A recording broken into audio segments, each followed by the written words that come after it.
I want to tell you what actually happened inside Iran on Saturday night, because the official version, pilot rescued, mission successful, America wins, is missing the part of the story that should keep every military planner in the world awake. Here is what actually happened. An F-15E Strike Eagle was shot down over Iran on Friday. One crew member was rescued quickly. The second, a weapons systems officer, was missing deep inside Iranian mountain territory with a $60,000 bounty on his head, and Iranian tribesmen actively hunting him with rifles. The United States launched one of the most audacious special forces missions since Abbottabad. CIA deception teams spread false information inside Iran, telling the Iranian intelligence network that American forces had already found the pilot and were moving him on the ground. While that deception was running, a specialized commando unit flew deep into southwestern Iran in broad daylight, 7 hours on enemy soil. While Iran's Revolutionary Guard was actively searching the same mountains, the crew member was found in a mountain crevice, wounded but alive. And then the mission almost collapsed. 2 United States Air Force transport planes sent to fly the rescue teams out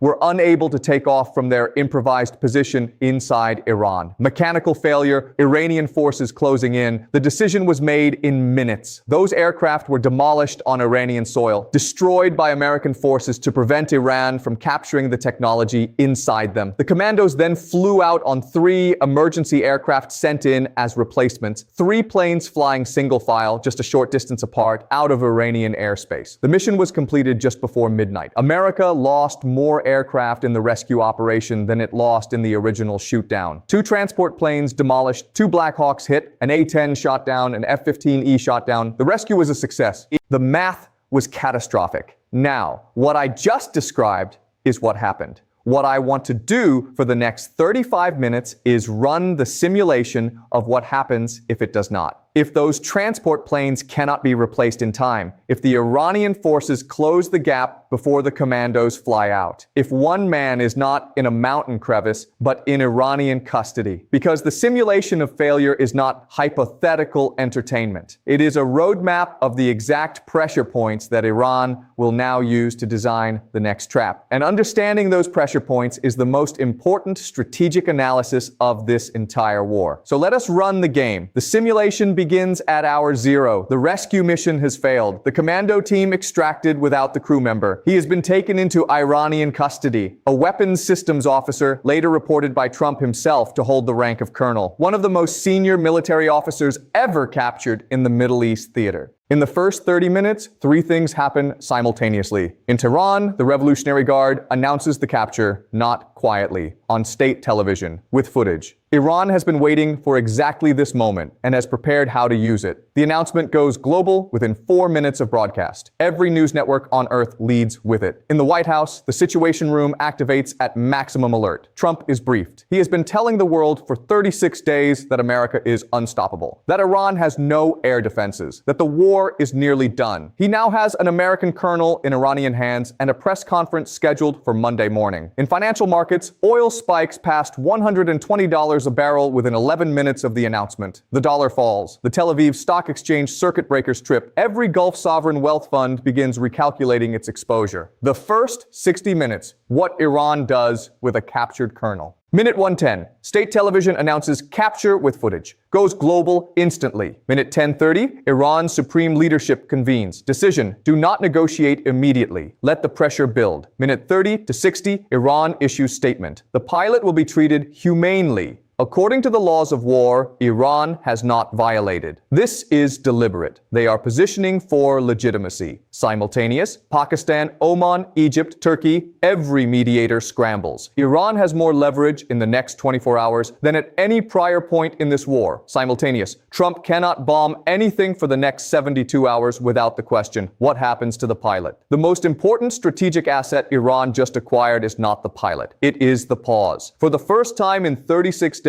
America cannot freely escalate. Every strike order now carries an implicit calculation. What does this do to the prisoner? Trump threatened to bomb power plants. That threat is now frozen. Because bombing civilian infrastructure with an American colonel in an Iranian prison is the image that ends presidencies. And Iran knows the history of this better than Washington wants to admit. The 1979 hostage crisis held 52 Americans for 444 days. It consumed Jimmy Carter's presidency entirely. Ronald Reagan won the 1980 election, many historians believe, in part because voters associated Carter with helplessness in Tehran. Iran has studied this. Iran has planned for this. The capture of one American officer is not a crisis to Iran. It is a lever. The question is what America does with the lever pointed at it. Scene 2. Washington has options. Let me walk through every single one, and let me show you why in this simulation every single one closes. Option 1. Military rescue. Go back in and get him. The first rescue mission took 7 hours, required CIA deception operations, used a specialized commando unit with massive air cover, and still lost 2 transport planes on the ground. Iran now knows the American playbook. The CIA deception that worked once does not work twice. Iran has already updated its intelligence procedures. Any second rescue attempt enters an environment where Iran is actively waiting for exactly that move, has repositioned forces, and has moved the prisoner to a hardened facility that satellite imagery cannot penetrate. Option 1 closes. Option 2, military escalation. Bomb something so devastating that Iran releases the prisoner to stop the pain. The problem with this option is the same problem that has defined this entire war from day one. Iran does not respond to bombing by capitulating. It responds by escalating through its proxies, closing the strait further, and using the bombing as domestic propaganda to unify a population that was divided. Every time America has bombed harder, Iran has not broken. It has consolidated. Now add a prisoner. Every bomb that falls on Iranian soil while a colonel sits in an Iranian prison is broadcast globally as American barbarism. The domestic political coalition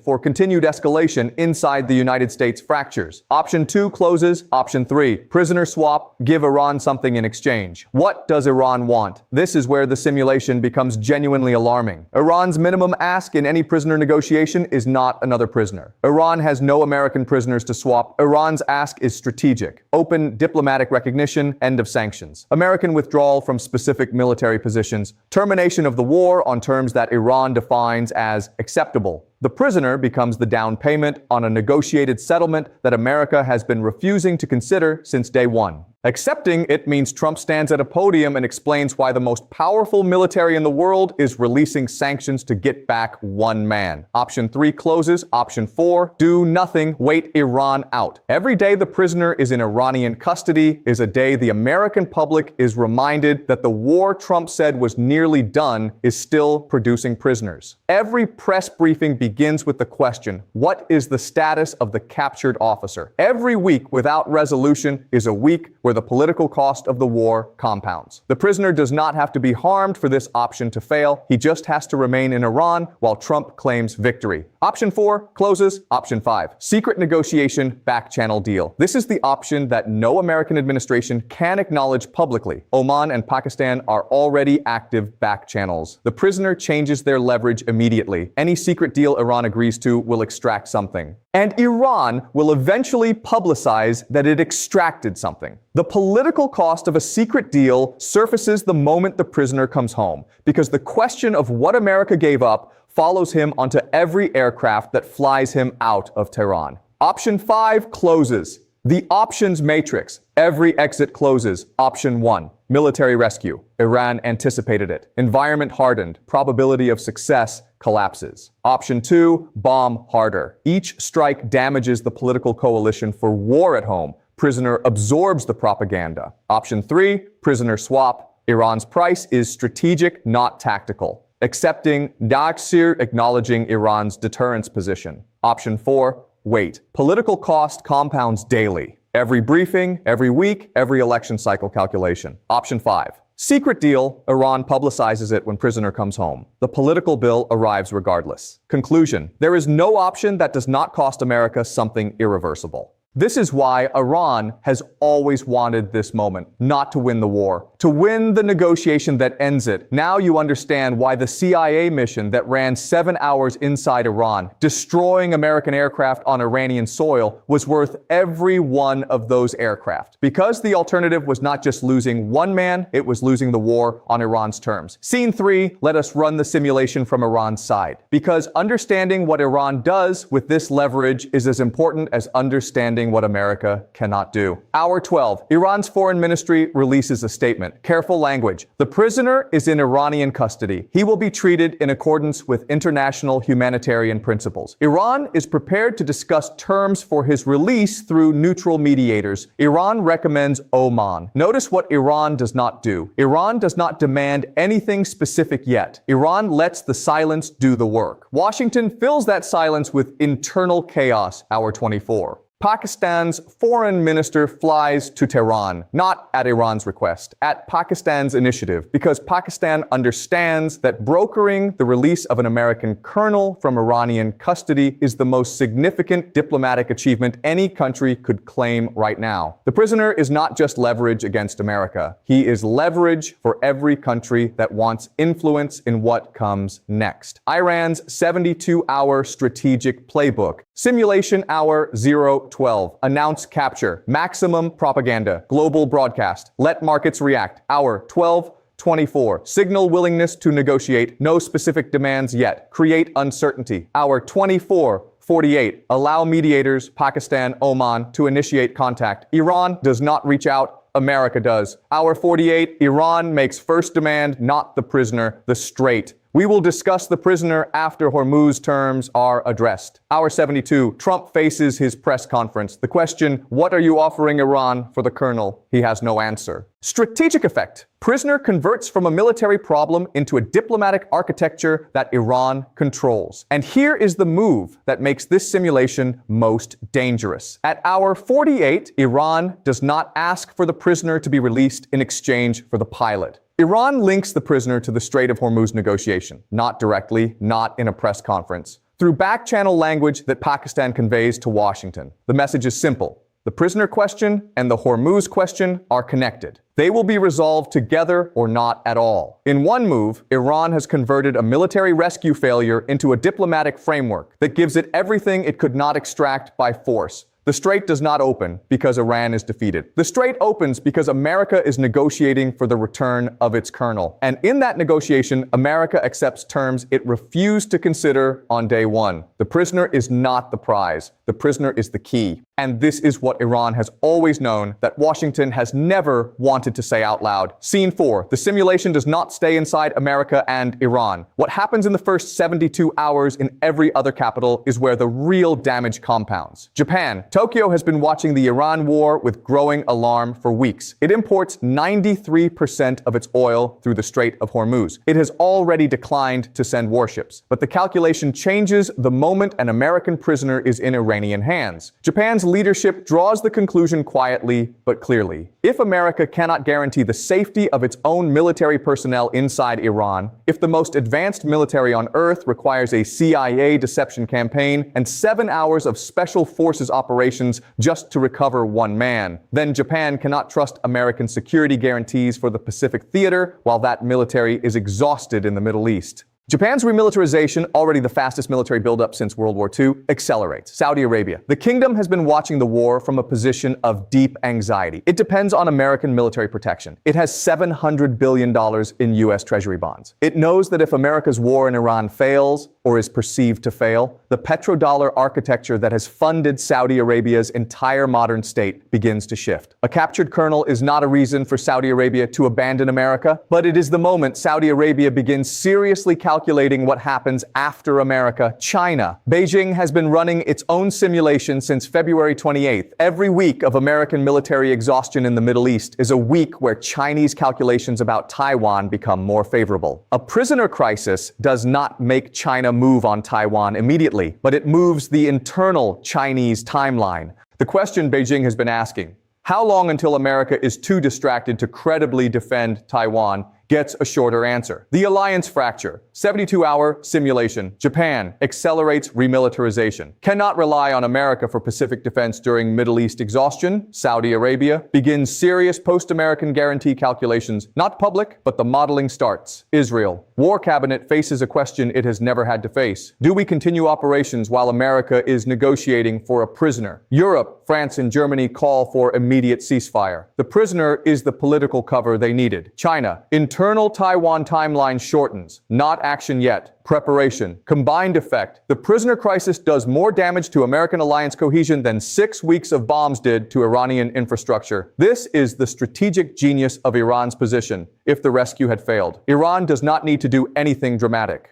It just needs to hold one man in a mountain facility while the weight of American commitments around the world begins to shift under its own pressure. The prisoner is the fulcrum. Every alliance recalculates around it. Scene 5. The dimension of this simulation that no American official will discuss in public, but that every serious strategic planner has in their models. The nuclear question. Here is the specific scenario. Day 15 of the prisoner crisis. America has been unable to rescue, negotiate, or otherwise extract the kernel. Trump's domestic political position is deteriorating. The coalition for the war is fracturing. He faces the choice that every president caught in an unwinnable situation eventually faces. Escalate dramatically to change the calculus, or accept terms that look like defeat. He chooses escalation. He orders strikes on Iranian civilian power infrastructure, the threat he has been making for weeks. Iran's power grid in Tehran goes dark. Iran's response in this simulation is not conventional. Iran has been explicit that its response to attacks on civilian infrastructure will be attacks on civilian infrastructure elsewhere. Desalination plants in Qatar and Bahrain, oil terminals in Saudi Arabia, and then the move that changes the temperature of everything, Iran announces that it has transferred some of its nuclear-capable missile assets to an undisclosed forward position closer to Israel. It does not launch. It does not need to launch. The announcement that it has moved the assets is itself the escalation.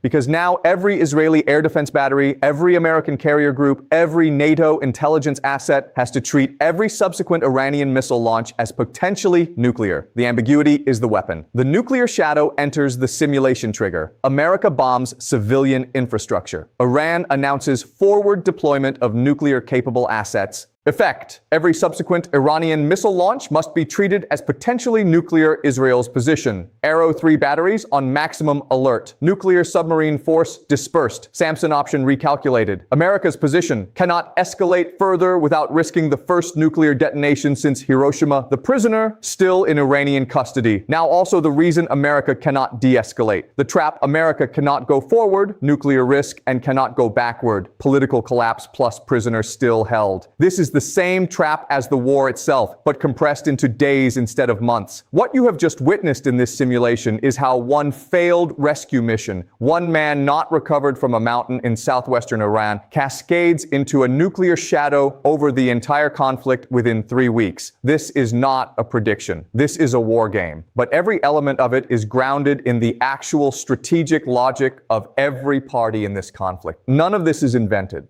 It is extrapolated from decisions that have already been made and positions that have already been stated. And it is exactly why the mission on Saturday night, the 7 hours inside Iran, the CIA deception campaign, the demolished transport planes, was worth everything it cost. Scene 6, the simulation ends. The pilot was rescued. Trump said, "We got him." And the official version of this story is a triumph. American Special Forces, CIA intelligence, extraordinary bravery, mission success. All of that is true. And none of it changes what the mission revealed. The rescue required a CIA deception operation inside a sovereign country America is at war with. A specialized commando unit spending 7 hours in enemy territory. 2 transport aircraft that had to be demolished on Iranian soil. 3 replacement aircraft flying out single file under fire. And it succeeded by a margin narrow enough that Iran is now claiming it destroyed 2 C-130s and 2 Black Hawks in the operation. A claim America has not fully denied. America won. But the margin of that win tells you something that the celebration is designed to obscure. The margin was razor thin, and razor thin margins in active war zones have a historical tendency to reverse. What the real mission reveals. 5 lessons Iran just learned. 1. America will sacrifice significant assets, demolished planes, multiple aircraft losses to retrieve 1 senior officer. Iran now knows the trigger point. 2. The CIA deception operation worked once. Iran is already updating its intelligence procedures. 3. Nomadic tribesmen with rifles can affect Black Hawk operations. Iran now knows this lever. 4. America paused offensive operations for 2 days to prioritize the rescue. Iran now knows the pause button. 5. Trump's political exposure from a captured officer is acute.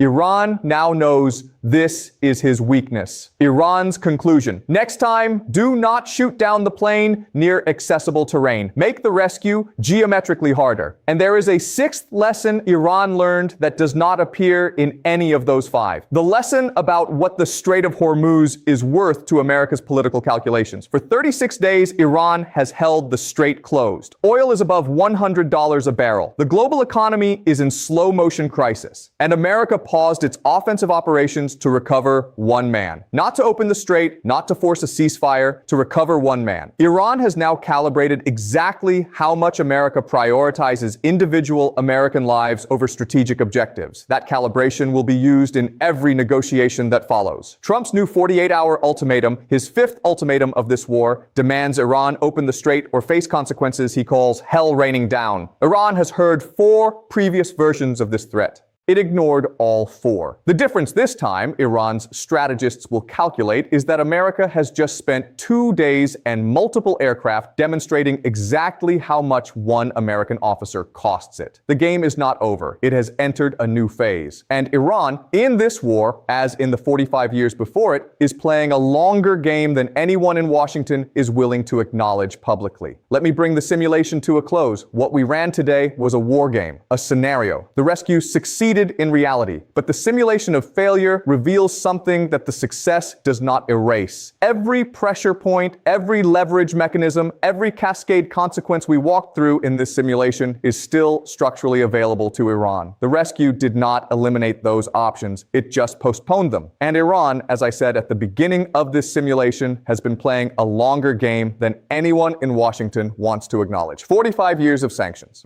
45 years of maximum pressure, and Iran is still here, still holding the strait, still shooting down American aircraft, still making its 5th ultimatum, the same threat it has ignored 4 previous times. I want to leave you with 3 questions, not rhetorical questions, genuine ones, because I do not have confident answers to any of them. And I think the honest position is to acknowledge that. Question 1. Trump says this war ends in 2 to 3 more weeks. He has said versions of this for 5 weeks. If the strait remains closed, if the prisoner simulation we ran today is even partially correct, if the alliance fractures we mapped are continuing, what does that 2 to 3 week timeline actually mean? Is it a genuine operational assessment, or is it political communication designed to manage domestic expectations? Question 2. The rescue mission proved that America will take enormous risks and costs to recover a senior officer. Iran now knows this. Iran's next move, in any scenario where America is generating casualties, will be designed around this knowledge. What does that mean for the next phase of this war? Question 3. The simulation we ran today ends with a nuclear shadow. In reality, we are not there yet. But every step of the escalation ladder that leads to that shadow is still intact. The only thing preventing the simulation from becoming reality is decision-making in Tehran, Washington, and Tel Aviv. How confident are you in those decision makers right now? Leave me your answers in the comments, because the next 48 hours, Trump's 5th ultimatum is already running, will tell us which direction this simulation is actually headed. Subscribe, and I will see you in the next one.